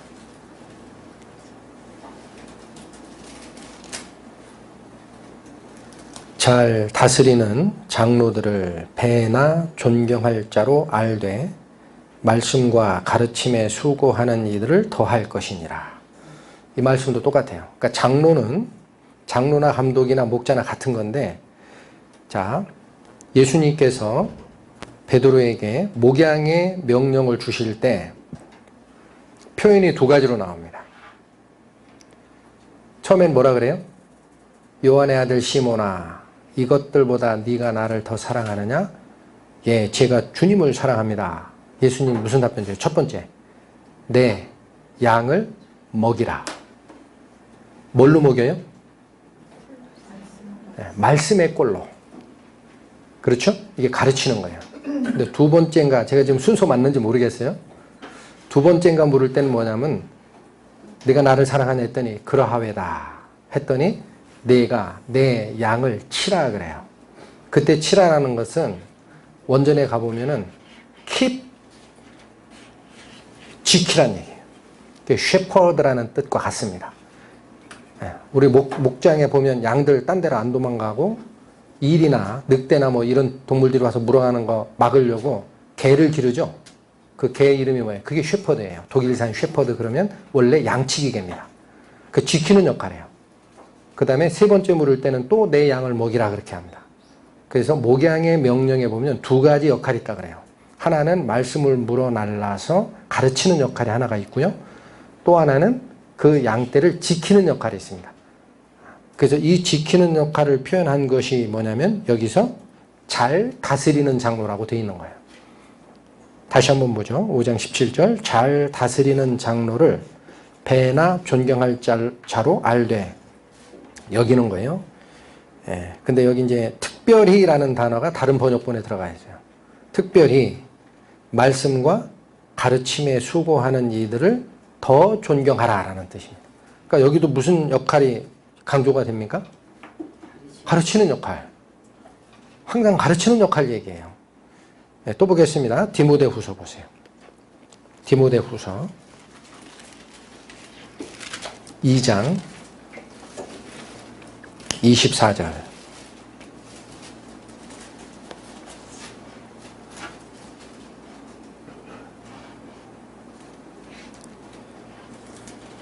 마땅히 주의 종은 다투지 아니하고 모든 사람을 대하여 온유하며, 또 나오죠. 가르치기를 잘 하며 참으며. 그렇죠. 여기 또 나오죠. 주의 종. 주의 종이 누굴까요? 이 표현이 이것도 잠깐 설명을 드리면, 우리는 다 주의 종입니다. 맞는 얘기입니다. 그런데 믿음의 선진들은 주라는 그 하나님을 주로 섬기는 이게 두 가지가 있다 그래요. 처음 들어보셨죠, 이런 얘기? 첫 번째, 구세주로 받아들이는 단계가 있어요. 나를 구해준 주인으로 구원받을 때, 구원받은 성도들은 예수님을 주로 섬깁니다. 근데 그거는 어느 단계라고 하느냐? 나의 생명을 대신 구해주신 구세주로 섬기는 단계. 근데 여기서 말하는 주의 종이라고 할 때는 나의 전 삶을 주께 맡긴 자를 얘기한다. 그렇게 얘기합니다. 이건 신앙생활에서 진짜 주로 받아들이고 섬기는 단계를 얘기한다 그래요. 그러니까 대부분은 이런 것은 자기 남은 인생을 주님께 헌신한 자를 얘기한다. 그렇게 표현합니다. 어찌됐든 주의 종은 어떻게 한다고요? 다투지 않고 모든 사람을 대하여 온유하고 가르치기를 잘해야 한다. 자, 가르치라는 얘기가 계속 나오죠. 그러니까 뜻이, 그러니까 베드로에게 예수님께서 목양의 명령을 내리실 때도 거기 나와 있지만 뜻이 분명히 뭔가 양을 세우는 게 있어요. 근데 여기 좀 오해하시면 안 됩니다. 말씀을 물어 나르는 자가 어떻게 보면 여기 지금 잘 다스린다라는 표현을 하는데, 다스린다라는 것은 위에서 다스리는 게 아니고 보호하는 역할만 하는 거예요. 보호한다는 뜻이고, 아까 에베소서나 다른 쪽 성경에 보면은 성도를 온전케 하고 무슨 일 하는 거예요? 봉사의 일을 합니다. 섬기는 자라는 거예요. 말씀 전하는 자는. 그리고 그리스도의 몸을 세운다라는 요 섬기는 자. 여기서 나오는 목사의 칭호가 있습니다. 섬기는 자. 뭘까요? 미니스터. 목사를 미니스터라고도 하죠. 그 미니스터가 섬기는 자라는 뜻이에요. 패스터나 미니스터가 겸손한 표현입니다. 레버런드라는 것은 고귀한 자라는 뜻인데 조금 교만해요. 제가 보기에. 어쨌든 그런 직책이 있다라는 거. 그러니까 지배하는 게 아니에요. 그래서 한마디 더 설명드리고 싶은 게, 우리의 목자는 누굽니까? 우리의 목자. 예수님밖에 없어요. 그러니까 성경에서는 목자장이라고 합니다. 목자의 우두머리 장. 근데 제가 뭐 별 지식은 없는데 찾아보니까 양떼들이 다른 동물보다 우리는 순하다라고 생각하는데 순한 게 아니라 감각이 무디돼요. 양이 참 특이한 동물이래요. 그래서 어떠냐면 지금 뜯어먹고 있는 초장이 있는데 고개만 딱 넣으면 그 고개 너머에 시내가 있어요. 그럼 목마르면 거기 쫓아가야죠. 다른 야생동물은 몇 킬로 밖에 있는 물 냄새도 맡는답니다. 스스로 물을 쫓아갈 능력이 있어요. 근데 양은 그런 능력이 없대요. 그러니까 누가 이끌어주기를 원하는 거야. 안 이끌면 어때요? 여기 계속 있어요. 밤새 있어요. 길 잃은 어린 양 보면 어때요? 어느 숲을 속에 들어가서 음메 울면서 계속 있죠. 누가 찾으러 오기를. 그 다음에 여기에 있는 풀이 다 먹었어요. 그러면 조금만 저 길로 움직이면 다른 풀이 있는데도 글로 안 가요. 이 풀을 계속 뜯어먹어서 뿌리까지 파먹는데. 그래서 이건 항상 누가 옮겨줘야 되는데 목동이 그 일을 다 못한답니다. 그래서 제가 찾아본 걸로는 어떻게 하느냐면, 나이 늙은 어미 양이거나, 그러니까 새끼는 안 낳는 거예요. 아니면 지도력이 있는 숫 양 있죠. 리더들이 있대요. 그 몇 마리를 목동이 끌고 다닌답니다. 그러면 개를 끌고 가면 졸졸졸 쫓아오고, 개 보고 여기 먹어라 그러면 거기서 먹는데요. 그러니까 그 뭐 몇백 마리, 몇천 마리 양을 관리하는 게 아니라 누구를 관리하는 거예요? 목동은. 그 끌고 다니는 양. 근데 그 양은 사람입니까? 양입니까?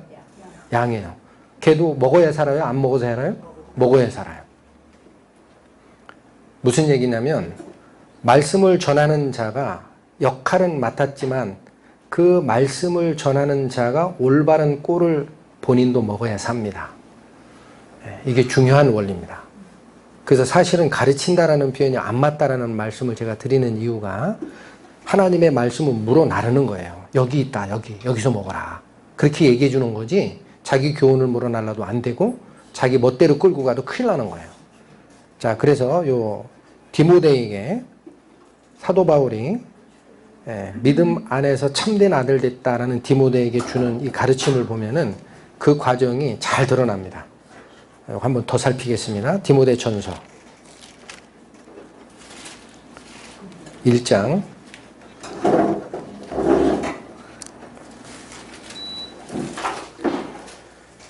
3절과 4절 말씀 보겠습니다. 내가 마게도냐로 갈 때에 너를 권하여 에베소에 머물라 한 것은 어떤 사람들을 명하여 다른 교훈을 가르치지 말며 신하와 끝없는 족보에 참념치 말게 하려 함이라. 이런 것은 믿음 안에 있는 하나님의 경륜을 이름보다 도리어 변론을 내는 것이라. 여기 명령이 나갔죠. 디모데에게 뭘 부탁한 겁니까? 에베소 지역에 다른 교훈, 다른 교리를 가지고 얘기하는 자들이 있었던 거예요. 그러니까 마게도냐로 바울이 떠날 때 자기의 동역 사역자이면서 믿음 안에 참아들이다 라고 하는 디모데를 에베소에 머물게 했어요. 그리고 뭐를 막아라 라고 그랬느냐? 첫 번째 역할입니다. 다른 교훈 가르치지 말게 방어하는 것도 말씀 전하는 자의 역할이에요. 교리가 딱 서 있어야 돼요. 엉뚱한 가르침이 있으면 그거 성경을 가지고 틀렸다. 막아낼 수 있어야 됩니다. 가르치지 말며 신하와 끝없는 족보에 참념치 말라라고 돼 있죠. 이런 게 곧 인간의 그 당시에 인간의 가르침과 철학과 이런 겁니다. 아까 영지주의 말씀을 드렸어요. 뿌리가 뭔지. 그런 거 하지 말게 하려고 너를 에베소에 머물게 했다라는 말씀을 주시죠. 이게 말씀을 전하는 자의 첫 번째 일이고, 그것은 그래서 이 신화나 끝없는 족보에 자꾸 창념하는 것은 하나님이 우리를 이끌어가는 섭리, 그게 경륜이에요. 그걸 쫓아가는 게 아니라 인간적 변론만 양성하는 거니까 쫓지 마라. 그 명령을 여기 분명히 주셨고, 4장으로 갑니다. 4장 6절에서 8절 6절에서 8절 내가 계속 디모데에게 주는 명령입니다. 내가 이것으로 형제를 깨우치면 그리스도 예수의 선한 일꾼이 되어 믿음의 말씀과 내가 쫓은 선한 교훈으로 양육을 받으리라. 잠깐만 끊을게요. 6절도 참 좀 특이하죠. 다시 읽으세요. 내가 즉 디모데 네가 지금 내가 명하는 이런 것으로 형제를 깨우치면, 이건 가르치라는 뜻과 같아요. 말씀으로 깨우치면 그리스도 예수의 선한 일꾼도 되고, 그렇죠? 조건이 그렇게 가요. 그리스도 예수의 선한 일꾼이 되고, 이건 당연하죠. 하나님의 말씀으로 깨우치는 역할을 한 것은 그리스도의 선한 일꾼이 해야 할 역할입니다. 그게 되고, 믿음의 말씀과 내가 쫓은 선한 교훈으로 어떻게 된다고요? 양육을 받으리라. 누가 받는 거예요? 디모데가 받는 겁니다. 그러니까 역할이 좀 드러납니까? 아까 제가 목동이 양 전체를 끌고 갈 때 우두머리 양이나 늙은 암양을 선두로 세우는 이유가 그 양들을 끌고 가면 다른 양은 따라온다 그랬죠? 근데 그 우두머리 양도 양이라 그랬어요. 자기도 먹어야 돼요. 맞죠? 똑같은 겁니다. 하나님의 말씀 앞에는 똑같이 자기가 양육을 받는 거예요. 잘난 거 하나도 없어요. 이게 원리다라는 거예요. 그리고 이제 구체적인 교훈 나옵니다. 망령되고 허탄한 신화를 버리고 오직 뭐만 쫓아라? 경건에 이르기를 연습하라. 이 경건에 관한 도 때문에 문제가 생겼었잖아요. 인간적인 가르침, 지금 쫓아가지 말라는 뜻이 6절입니다. 7절에 망령되고 허탄한 신화를 버리라라고 되어 있죠. 이건 쫓지 마는 거예요. 인간적 가르침이나 교훈이나 지혜는 쫓지 말라. 오늘 본문의 말씀과 같은 거예요. 그러다가 잘못해서 어디까지 가세요? 이원론 철학의 근거를 둔 영지주의가 두르면서 그리스도의 성육신 사실도 부인하는 문제가 생겼잖아요. 그러니까 그걸 쫓지 말고 뭐를 하라? 오직 경건에 이르기를 연습하라. 왜 경건이 이렇게 강조가 되나요? 더 읽을까요? 8절. 육체의 연습은 약간의 유익이 있으나 경건은 어때요? 범사에 유익하니. 자, 어디까지 가나 보세요. 금생과 내생의 약속이 있느니라. 내생은 어디를 얘기해요? 하늘나라입니다. 그럼 이 경건은 생각을 하세요. 아까 제가 영지주의가 극단으로 빠지면 두 가지로 갈라진다 그랬어요. 하나는 육체는 어차피 더러운 거니까 신경 쓰지 말고 살자 그러면 죄 속에 빠지고 쾌락주의로 가는 경우가 있다 그랬어요. 또 하나는 뭐예요? 그게 아니고 영적인 것으로 내 육체를 제어하자 해서 금욕주의로 가도 문제가 있다 그랬어요. 이건 자기의 의를 드러내는 거다. 말씀을 드렸죠. 근데 여기 지금 얘기하는 경건에 이르는 것이 그 육체적 금욕주의라면 내 생에 무슨 약속이 있습니까? 내 생에 이 육체 가지고 합니까? 아니죠. 맞죠? 금생에는 약속이 있을 수 있어요. 제가 말씀드리는 게 지금 접수가 잘 안 되신 것 같은데, 경건이라는 도는 내 육체적 몸이 문제가 있기 때문에 그걸 제어하는 그 의미만이 아니라는 거예요. 그거라면 내생으로 갈 때는 우리가 이 몸 가지고 가요? 완전한 부활체를 가지고 가요. 완전한 부활체. 그럼 그거는 내가 거기 가가지고 금욕주의적 생활을 할 필요가 있는 몸이에요? 완전한 몸이에요? 완전한 몸이죠. 근데 그것 경건의 도는 내생에도 약속, 효력이 있어요. 도대체 무슨 말씀하시는 거냐 이거예요. 그게 경건의 도의 핵심입니다. 육체를 제어하는 연습하라는 얘기가 아니에요. 뭐를 쫓는 연습을 하는 겁니까? 내 안에 있는 성령의 인도하심을 내가 쫓아서 하나 되는 연습을 하는 게 경건의 핵심이에요. 이게 완전히 하나가 되는 순간이 어디예요? 그게 하늘나라입니다.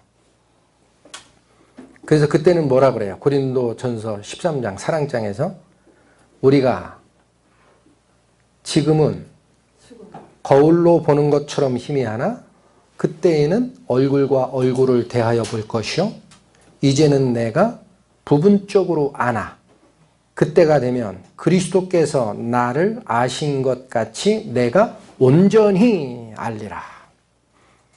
완전히 하나 되는 단계에 갑니다. 하늘나라에 가면. 그거를 지금부터 연습하는 것이 뭐란 얘기예요? 그게 경건의 도라는 얘기예요.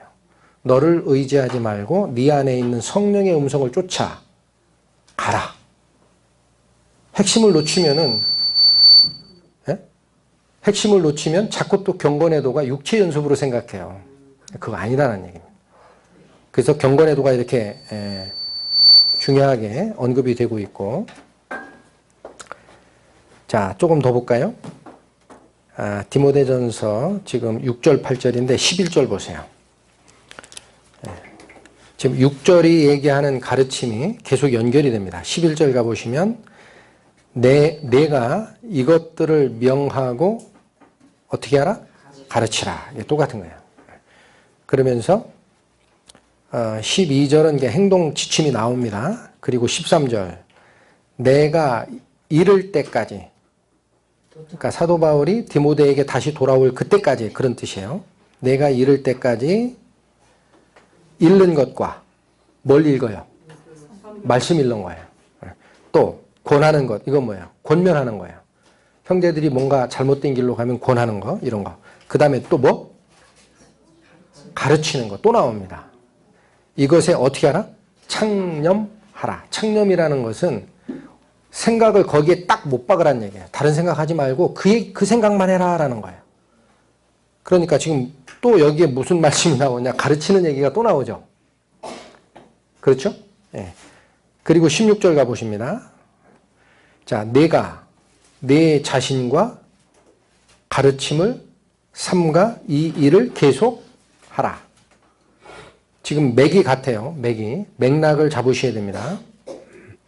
위에 있던 6절도 그런 얘기예요. 6절도 네가 이것으로 형제를 깨우치면 그리스도 예수의 선한 일꾼이 되어 믿음의 말씀과 내가 쫓은 선한 교훈으로 양육을 받게 될 거다. 너도 믿음이 자라고 너도 똑바로 서게 된다. 그 얘기를 한 거고, 그 다음에 13절 그러기 위해서 내가 갈 때까지 잃는 것과 권하는 것과 가르치는 것을 계속하라는 얘기예요.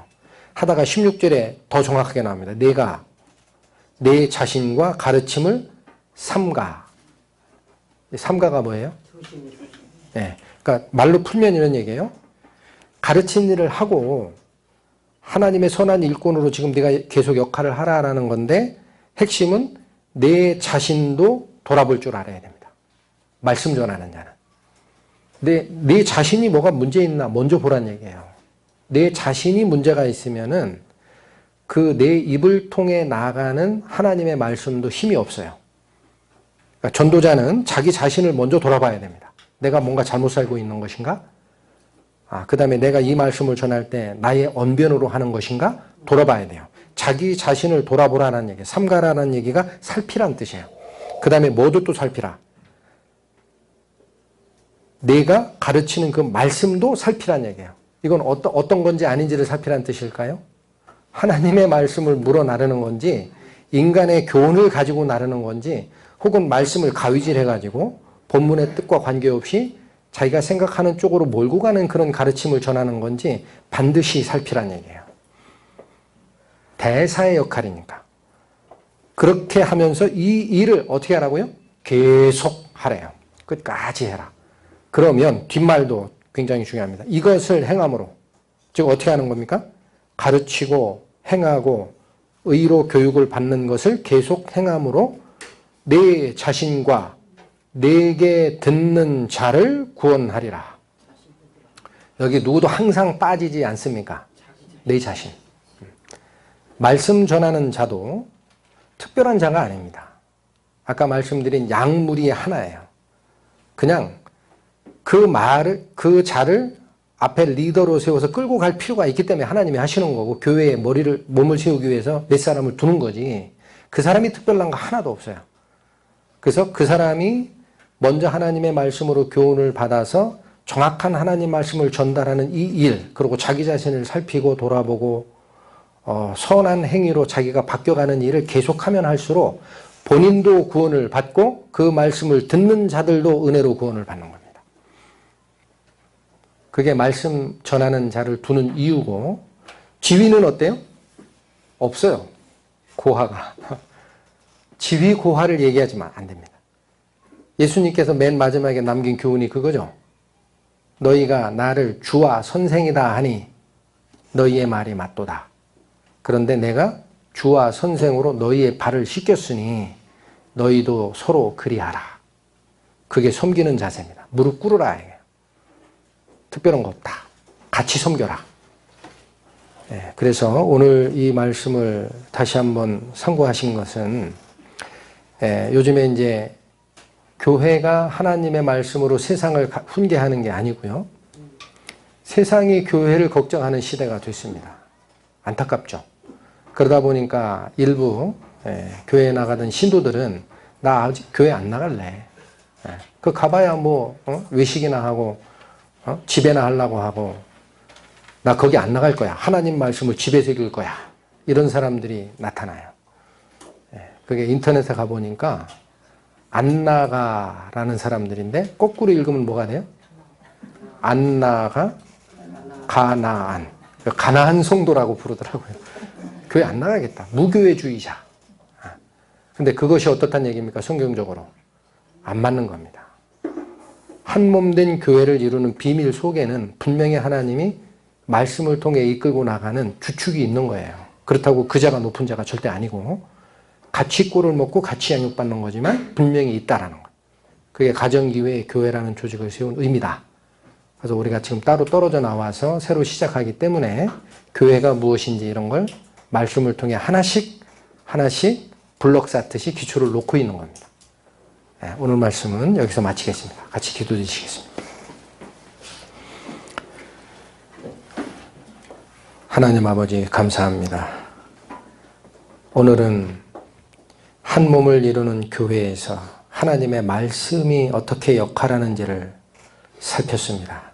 또한 그 말씀이 성도들을 온전케 하기 위해서 말씀을 전하는 자의 직분이 허락됨도 살폈습니다.